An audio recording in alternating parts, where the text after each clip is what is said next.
All right. Thanks, guys, for joining our conversation on FISMA compliance for containerized apps. I'm Jason McDonald. I'm on the emerging technology team, and I work with Emergent, and we present content on behalf of Red Hat. So just to kind of go over what we're going to be talking about, we're going to be talking about FISMA and its impact on cybersecurity and compliance within the federal space. We're going to be talking about how you, within your agency, can be FISMA compliant with your RHEL subscriptions. We're then going to take a look at container compliance, and we're going to talk about OpenSCAP, some of the tools that we can use to create the security posture that we're looking for.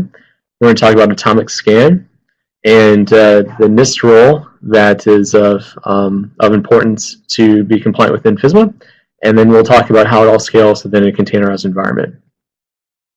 So with RHEL security, this all came about because of FISMA, and FISMA came about because of the E-Government Act of 2002.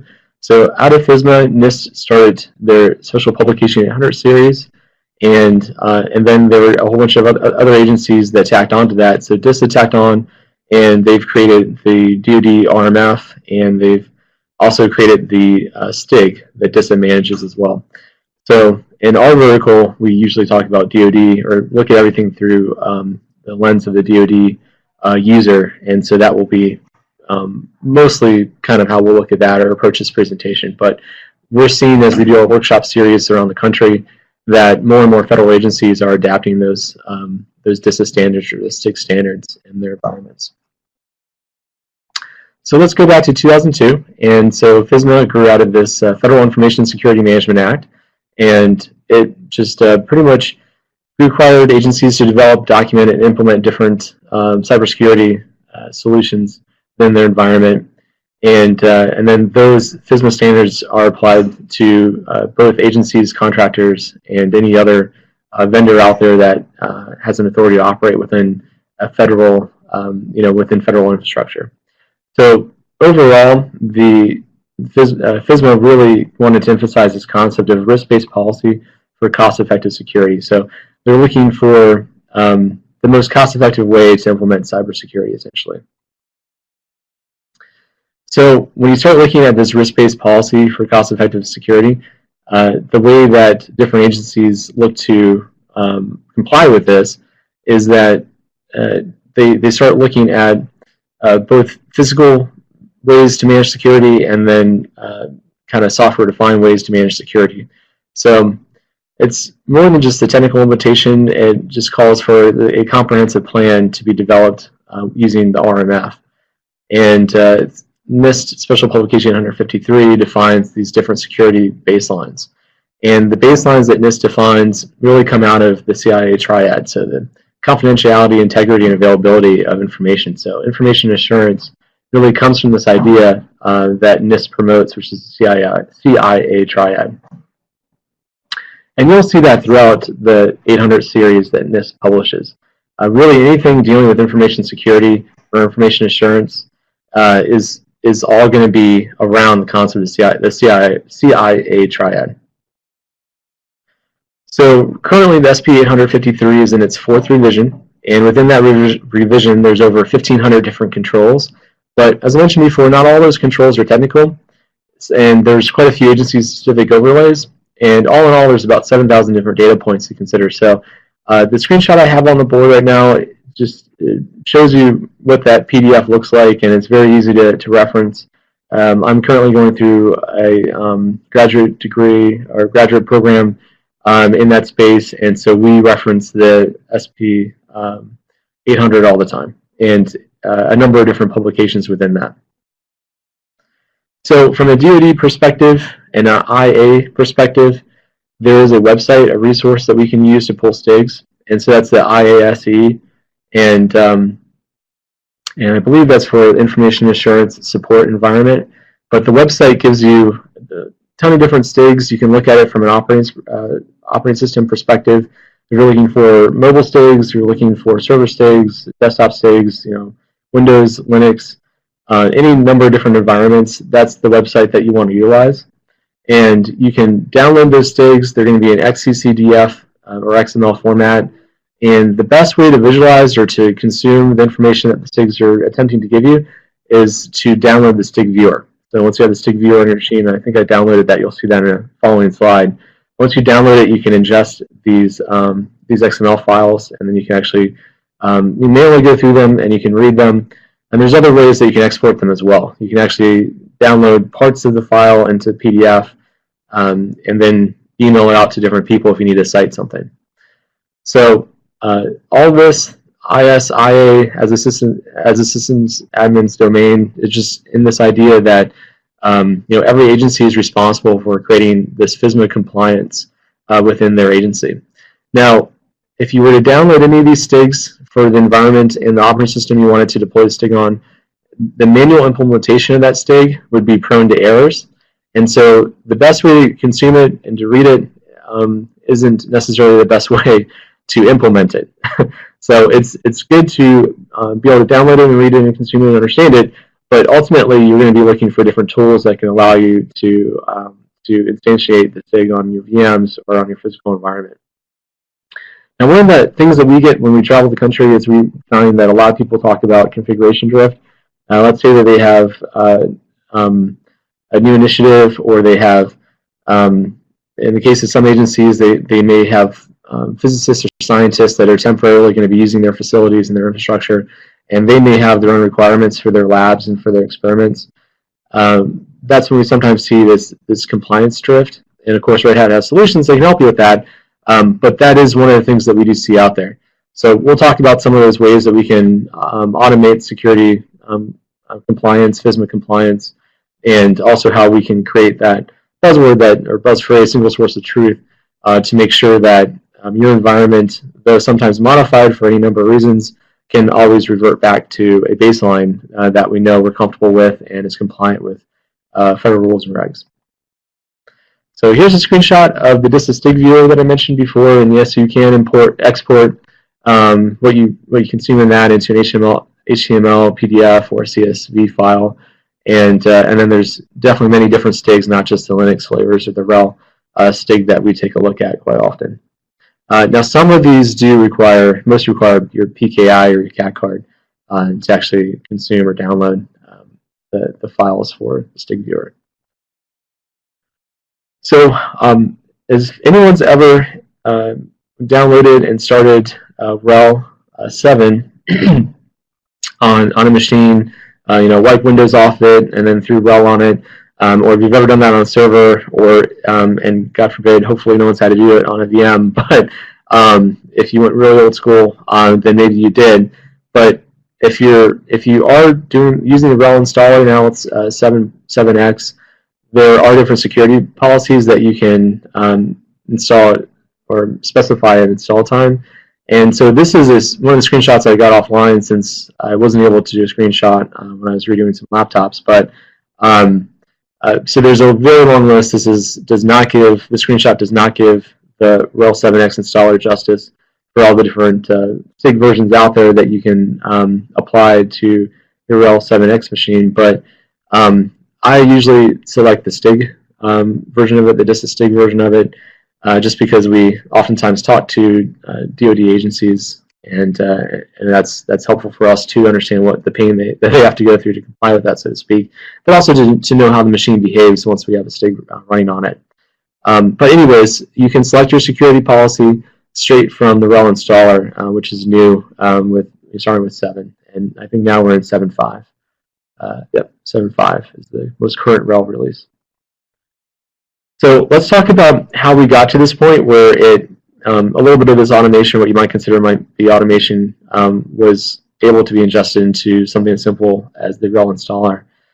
So there's something out there called SCAP, Security Content Automation Protocol, and so that's one of those OSS tools that are available. And you can see in the screenshot here, looks like RHEL 7 is there as well to select, but there's CentOS and other OSs that also have their STIGs available to be selected.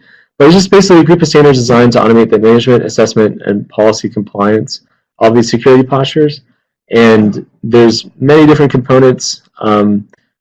that, the XCCDF files we talked about before. There's other frameworks that can be ingested as well, and wherever you need to apply this security posture from, as long as there's one out there that can be ingested in, you can use the SCAP tool or SCAP Workbench GUI to ingest it into the VM or the hardware that you're attempting to assign it to.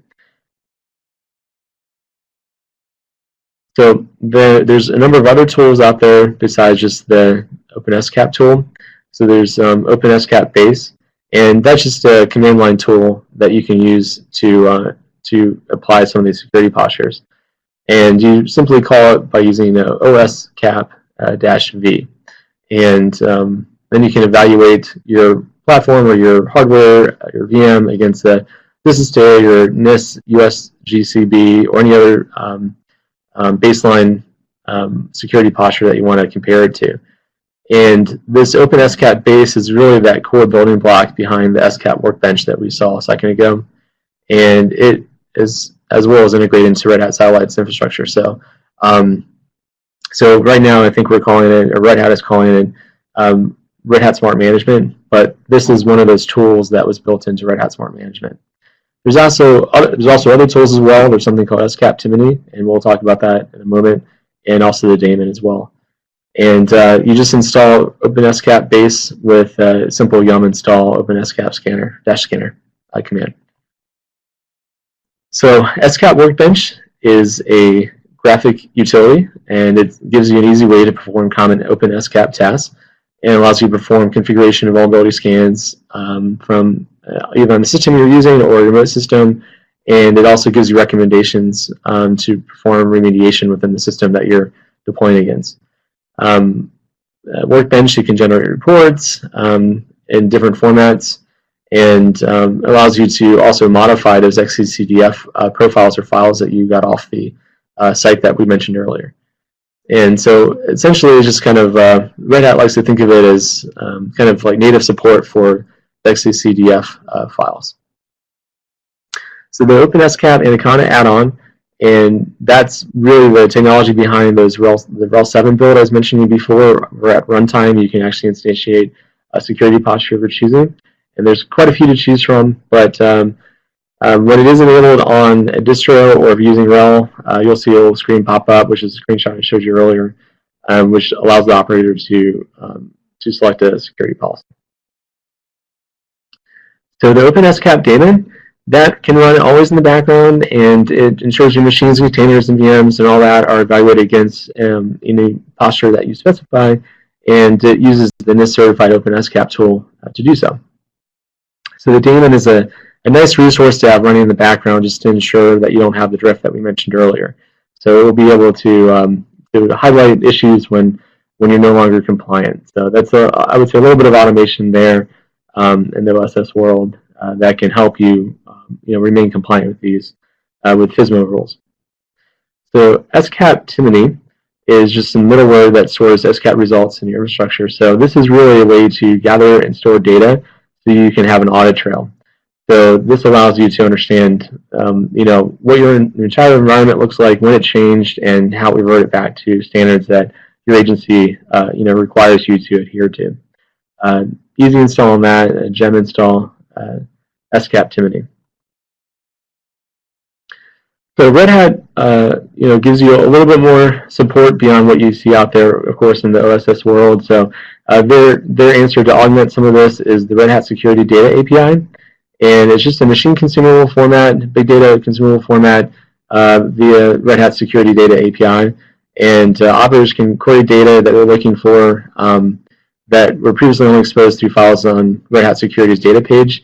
So instead of having to look at a site, now this stuff can be ingested automatically through the API. And it's just the same that you would find, same data that you otherwise find on for overall definitions and CVRF vulnerabilities and other CVE data.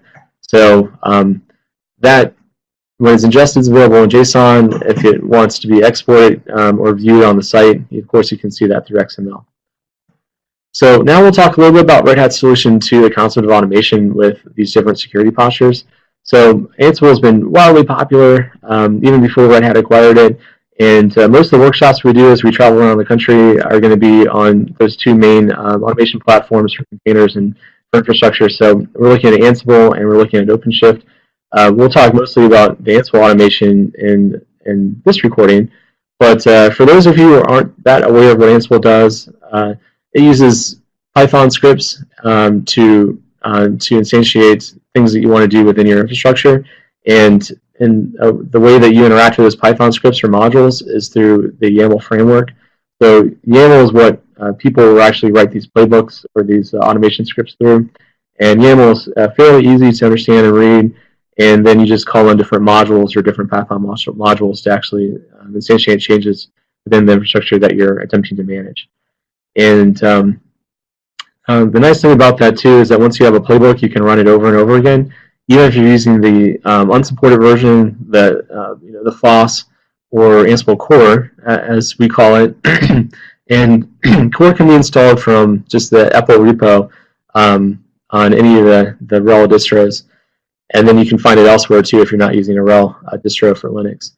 And then the Red Hat GitHub has an 853 role on Ansible Galaxy that you can use to apply STIG settings. So if you guys run over to GitHub and take a look at that, and there's a whole number of different ones. I just chose the one that I like a lot.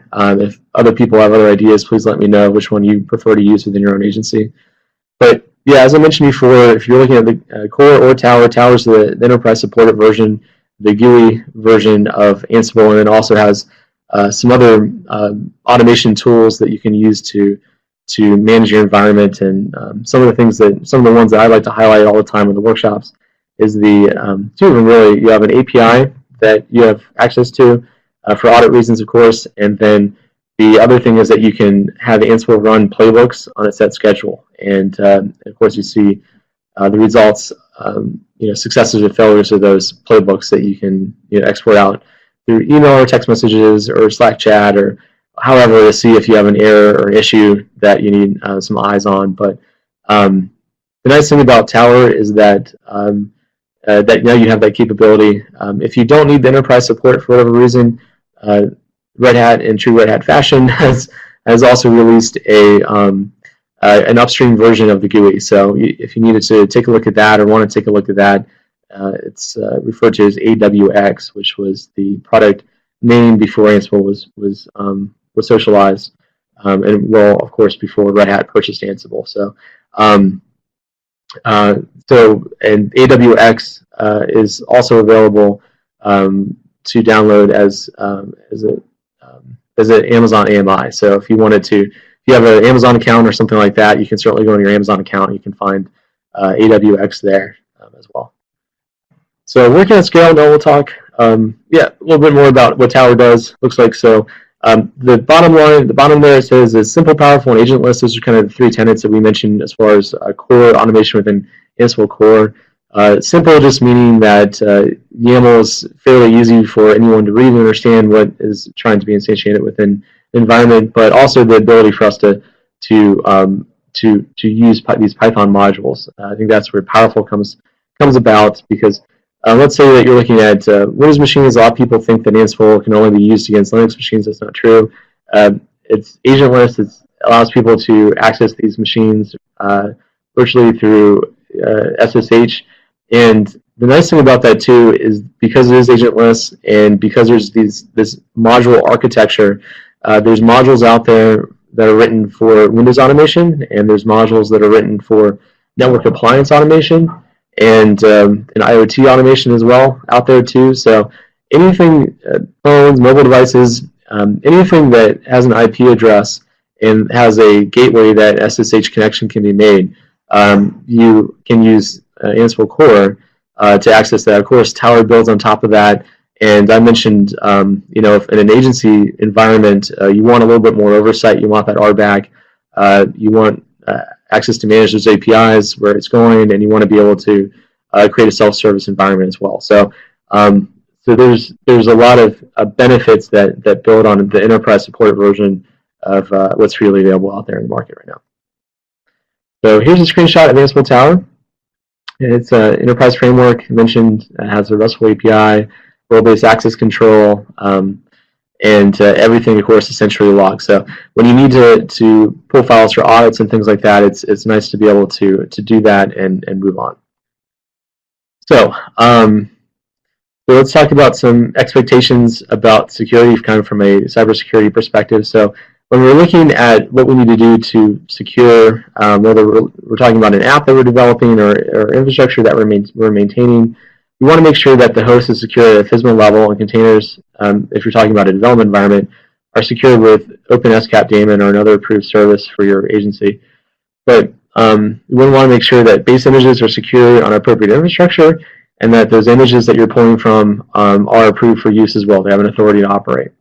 Also talking about it from a developer perspective, not just the infrastructure level, but when we're looking at an app, any kind of monolithic application itself, you want to make sure that that has an ATO to be in your environment, to run in your environment as well. And we want to make sure that the application has the ability to be scanned for vulnerabilities. So there's a lot of different open source and enterprise level solutions that allow you to scan for vulnerabilities, and of course the DoD runs scans as well on its environment. So you want it to be able to communicate and properly report to whatever scanning system you're using. And for the concept of SecDevOps, you want to allow a feedback loop so that everyone, because really SecDevOps is really kind of a cultural kind of thing, so you want to make sure that you respect the culture, that you allow the security teams, the dev teams, and the operational teams to communicate with each other effectively, so that when vulnerabilities are discovered, they can be quickly remediated.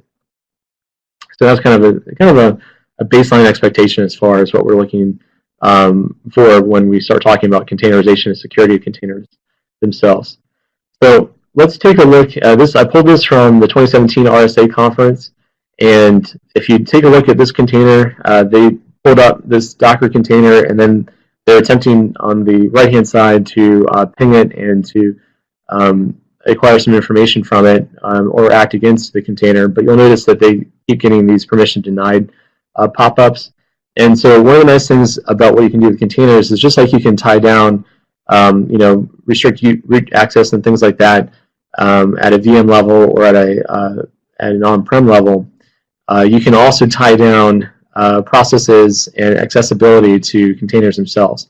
So in this example, there's a number of permitted processes and permitted users and permitted volumes that can be acted against, and then anything that falls in outside of those parameters gets denied. So there is a way to secure your containers on individual levels. So of course you want to know how to do this at scale, and that's where OpenShift comes in. But current call to action is we want to be able to understand what applications are being built using containers within the environment. Agencies should know what automation tools are available to them on both the server and container side to implement and enforce FISMA policy. We want to make sure that we have the correct culture set up so that we can communicate between the different teams that are required to maintain infrastructure and apps. And we want to be able to map and understand the entire life cycle for containers as they apply to the mission that we're asked to execute against. So I just wanted to throw up the simple architecture for OpenShift, just so everyone is on the same page as far as what OpenShift is when I refer to it. But basically you have, in the most basic sense, and I apologize for the security conversation, we don't have a little icon for a security team, but in this example we have a developer and we have the operations team. And so traditionally the developer is going to be interested in frameworks that they want to access and different cool things and new things that they want to be able to or have to do for an app that they're in charge of modifying or updating or creating. And then you have the ops guys who, of course, need to be able to manage what tools are deployed to the environment and then the environment itself. So as you kind of pull this into kind of this master node, within that master node or within OCP, OpenShift Container Platform, you want your developers to be able to access the different middleware and the different tools that they're allowed to access and the different places that they're allowed to store those tools at and store their data for their apps at. And you want the ops guys to be able to review the health of different containers that are out there in their environment and watch and monitor the scaling of that environment. So That all happens at the RHEL level, and then different nodes, different VMs that can be spun up to support the app and support the microservices that have to be running on it. Those nodes can allow pods. Pods are just groups of containers that are instantiated together, and they can be spun up and spun down as needed based on demand. And then to make OpenShift work, you need to have a routing layer, a service layer, you need to have persistent storage, and you need to have a registry where images can be pulled from to appropriately scale up and scale down as needed. So some of the different layers that are in play here, you have that physical infrastructure at the bottom, you have your OS layer, and that's running usually Red Hat Atomic hosts, and then you have a container orchestration layer for the containers themselves. That allows you to do networking and storage and security and other things. And then above that, you have a middleware layer that you can apply different microservices to. You have service catalogs that allows developers to access different frameworks that they may need access to, and they can self-service and provision different frameworks as they need to. And then on top of that is when you actually reach the containers and deployment of those containers themselves. So there's build automation, the image source to image and things like that. That's all part of build automation. So as you make changes to the image, that gets drug into the source, and then that way, anytime you have updates or you need to spin up more containers to meet a volume level, any updates that were made on the SCM level get automatically routed into the registry so they can be pulled in and used for new container builds. So there is an OpenShift compliance guide, and it gives you reference architecture and security concept of operations, what that's called, ConOps. But it gives you different security controls that you have within OpenShift. So it's a fantastic resource to go there. It has the security control traceability matrix spreadsheet, which and this customer responsibility matrix, which gives you the ability to really dig down deep and try to find different ways to manage security within frameworks that can be containerized. And it also talks about how to automate, using an Ansible solution. So, and just note down there too about a change over to assessment and authorization in the RMF, but it complies with the RMF framework to provide that type of documentation. So that's in part why it exists. But anyways, I gave you lots of resources that you can dig into. So I encourage you guys to dig into those resources and let us know where we can help. Thanks so much for joining.